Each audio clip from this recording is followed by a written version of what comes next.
and welcome to GCU Reviews. Hey guys, it's Dee, and welcome to Season 3 of GCU Movie Review. And sitting in for Danielle is... Antonio J. Hey, Antonio J. You can also catch Antonio on Season 2 of GCU, the talk show. Was it episode 1? Yes. And the retro show? Yes, that's right. And the retro show. Yeah. So we got Antonio today. We're doing the Do the Right Thing, which was in 1989. Were you born? No, I think I was like negative 13 probably. So, yeah. So, yeah, this should be interesting. 1989 film. So we're doing Do the Right Thing by Spike Lee. So for me, for you, just give me like kind of an overview. So, first off, I thought the movie was very interesting. I kind of divided it into two halves of the movie. First half was really, again, I think it took place in Brooklyn.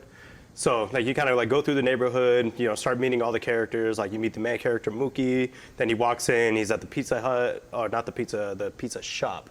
And then, so you meet Sal, like the owner, along with the two brothers. And then, it kind of takes you on a tour of all like the various like ethnic groups, and they have like small interactions. So it kind of fleshes out this neighborhood that they all grew up in. So I thought that was really interesting for like the first half. Then obviously, the story really starts picking up whenever Bugging Out, friend of Mookie, walks in, like looks and notices that there's no black people on the wall, only Italian Americans.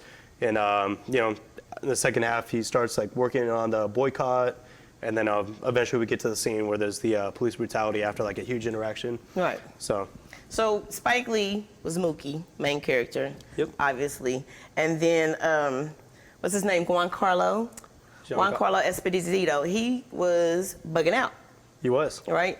And he's kind of like a mixed race. So that was kind of interesting that they used him as a main character, a main black character. Yes. Because he's actually kind of, is he Italian? I think he's part Italian or some kind of, but he's mixed with something. We found out later on down the line. We did. And he's been in several black Spike Lee movies. And so Rosie Perez was in there, and she was Mookie's girlfriend, baby mama. However that worked out. And then Sal, he was played by, is it Danny Aiello? Aiello? Yeah. It's kind of like Aioli. I can't say aioli. Just give me the sauce, the dipping sauce. So those were kind of like the main characters that, was back and forth. And so you had Koreans, you had Puerto Ricans, you had Italians, black people, and of course the police were mainly the white people. Now, there was some white people in there because they had an incident with the white guy stepping on Bugging Out shoes. Yes. His brand new Air Jordans, And the dude who was driving, and then he got his like car soaked with a fire hydrant. That too. Yeah. So it was, it was a lot of diversity in the neighborhood, and it just, like you said, the first half showed like the stereotypes. Yes. Like I said, they even had a scene to where, they gave each stereotype of how they felt. Was calling them fried chicken eating watermelon, things like that. A whole montage yeah. So it was showing the different tension of how everybody felt individually, but still yet they tried to live in the same neighborhood. Yeah, no, it was definitely interesting. I mean, there was a lot of stereotypes and clearly tension, but also there was a strong level of like coexisting, and there was like respect, but also disrespect among the different groups. And they even had like older people in there as far as being part of the neighborhood. The mayor, yes, who was played by Ozzie Davis, and then Mother Sister, who sat in the window all day. Mother Sister was in the window all day, and that was Ruby Dee. And so it was, it was a lot of good actors and comedians that were put in this movie, I guess, to grab the attention of everybody, just to take a look, because it was for everybody. It wasn't just a black film. It was for everybody. No, and actually, especially, having been born in 2002, it was really interesting seeing a lot of these people in a very young form. Like Martin Lawrence, he looks so young in that. Like, you take that when he I looked in that almost forgot film. he was in there. Exactly. So I know that's not Martin Lawrence. I looked. I was like, Samuel. Oh, and then who? Like the older brother, I believe, the Italian brother, Oh, yeah, John yeah. John Turturro, who's Yeah. also in Transformers. Yeah. So I only see him as an old man, like giving the Transformers characters hard times. yeah, and he also, was in a lot of movies back Exactly. then. He was I real had no clue. popular. I was like, ooh, I recognize his face. I'm like, wow. So I think that was like honestly one of the coolest parts that really drew me to the movie is seeing like all these people like Samuel L. Jackson. I've never seen him look like that. That was wild. And But- that's just like, and I thought it would be interesting because you would see like people from way back then that you Yes. see now older. Yes. And that's just like when y'all do samples. Y'all never know the original song. So now That now part, y'all that part. seen them, back down here. So you can relate to, oh, dang, that was such and such. And Yes, even yeah, no. Robin Harrison, I know you probably don't even know who that is, but Robin Harris was a great comedian back then, and he Gotcha. died. So he was in that film, and he was great. Everybody loved Robin Harris. So yeah. So with that being said, like what was your?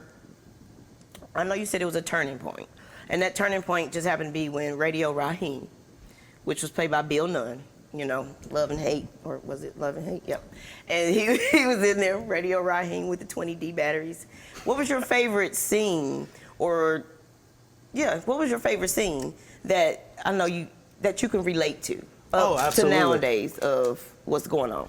So, actually, my favorite scene that sticks out is they had like the three gentlemen on the lawn chairs, like with the red wall in the background, Yeah, and they're talking. yeah. And it was when One they of were those first was talking. Robin Harris. Yep. Okay, got you. Okay. Yep. So there was like the three gentlemen that were sitting there, talking about things, and they're kind of joking. They're like, "Yeah, it's getting so hot, and like eventually the polar caps are gonna melt." And they were laughing about how ridiculous that was.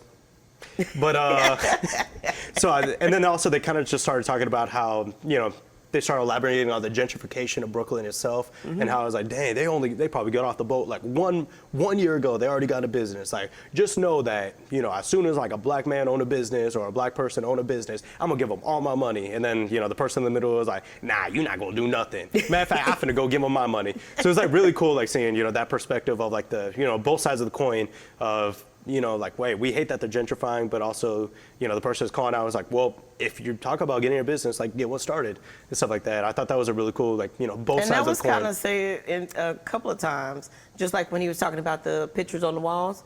He was like, you get your own business, you can put whoever you want to on Yes. your wall. Yes, And yeah. that's the thing. But I mean, so yeah, the police brutality, the way that happened, that's relatable because that's still happening. Yes. The gentrification, Yes. Yeah. still as well. happening. It's happening where we are. Around Troost and all that. They trying to gentrify that area. So I mean, it's just some things have changed, but some things haven't. And that was back in '89. So I know, and yeah, I really do think the movie has aged extremely well. And then especially like when it comes to topics like this, like when you talk about police brutality and the gentrification, and a lot of things in the media kind of portray it as a very black and white issue, like literally and metaphorically. So it was really cool, like seeing like how there's different sides of the coin. There's also again, they had the broke Korean people who just like moved there, and they were like, we're the same, because again, like we're broke too. We're just trying to make it and do what we got to do as well. And then obviously the Italian business, and just seeing how complex the issue actually is. well, and just how like more out front it was back then too. As well. No, definitely. Yeah. Yeah. We just putting Italians on the wall because that's who we are. No, for real. You talking crazy, but yeah. And then of course it's in New York, and Yes. they a little rough down there talking. They a little boisterous with their voice and all that. But Strong yeah. opinions for sure. Yeah. Right. Yeah. But I think he did a good job of, I guess, showing the individual, and then showing what could happen, and then developing of what should happen Yes. towards the end of, we all still got to live here, so we might as well just learn how to get along. Yes, You can have your absolutely. opinion over there, but when we all together, we all the same, because we all in the same neighborhood. No, literally, yeah. It's like, How can you be like, better than like me? it or not, like love thy neighbor. Right. Right. So yeah, I don't know. I miss those hydrants when we used to be able to turn the hydrants on. You never experienced that? No, I did not. Oh my God. No, we just had like the water hose in the backyard. That was cool though. Yeah, my Not gonna daddy, lie. he used to have, he used to work for the fire department, so he Dude, used to turn them on that's for fantastic. us I when wish I it was could- I hot. ain't gonna lie. Yeah, so we used to do them. Is it like a felony now, or? I don't know. I'm going to have to look that up. I'm looking this up as soon as we cut the camera. I ain't gonna lie. I don't know what kind of fine. I'm sure it's some kind of fine. As much as high as water bill is nowadays. Yeah, I'll make a Venn diagram. I'll do the research. I'll see if it's worth it. You know. So what do you give it? Do you give it a hot, or do you give it a not? I think I give it a not. Well, do your thing. Yep. You got to do your little thing. I'm gonna have to give it a not, purely because of the pacing part of it. So the first half, it's kind of hard to follow the plot specifically. I think it's cool for the explanations and, it's an entertaining watch, but especially with something with the social commentary that it has. I think the pacing of it is, not good enough to show how fully complex, and then especially towards the end, once they start blaming, they start assigning blame and stuff like that, I think it becomes a little bit misguided. Especially when Spike Lee himself is talking about the movie and what his intentions were. I think the actual intention itself gets kind of lost just with the pacing and how the ending feels kind of rushed and how people interact, and it doesn't, really have a resolution. So I think the ending, it was kind of just like watching a plane, the beautiful flight, and then it just didn't land quite right for me. But okay, well, I'm gonna give it a hot. Only because I guess I was back in those days. Yeah. And I pretty much understood what Spike Lee was doing with that, and he was just showing just what people deal with, on a regular basis. And you said that the film didn't have a resolution, but neither has life. That's extremely true. Because a lot of this is still going on. Yeah, absolutely. So what is the resolution? Yeah. And I think the thing that he did, it was just trying to make more people aware, because a lot of people kind of turn a blind eye because it's not happened to me, so what do I care about it? But I think was just something for him to make everybody aware. It wasn't just a black film, it was for everybody. Yes, and absolutely. He was just trying to make everybody aware. So I'll give it a hot, only because I probably understand it a little bit more than you, because I was there. You know what I'm saying? For sure. So I'll give it a hot. But it's cool. You give it a not, and I love the explanation. And I thought this would be a good thing because of you wasn't born yet, and you didn't live in that era, and so I thought that would be a good comparison. For sure. I will say one thing, specifically when it comes to resolution, obviously I don't think there is a resolution specifically to the actual concept they're talking about itself. Mm-hmm. I think the way that it resolved into everybody ended up blaming, Sal. Again, he also had some flaws in his character, some strong flaws, but I think it had more to do with the fact that, there was very little accountability held to the people actually in charge, the police, the people who actually, ended up killing Radio Raheem. There was very little accountability held and there. Steele.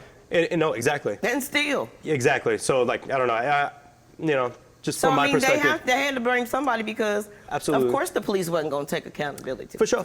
Well, the police not going to take accountability, so I don't know. I feel like there could have been an opportunity for the people could have been to show who are we met? Exactly, because the whole movie was talking about how we're all the same, all the different groups that live in the neighborhood. There might be disdain, but there's still a level of coexistence. But I mean, I get that. that, but still today.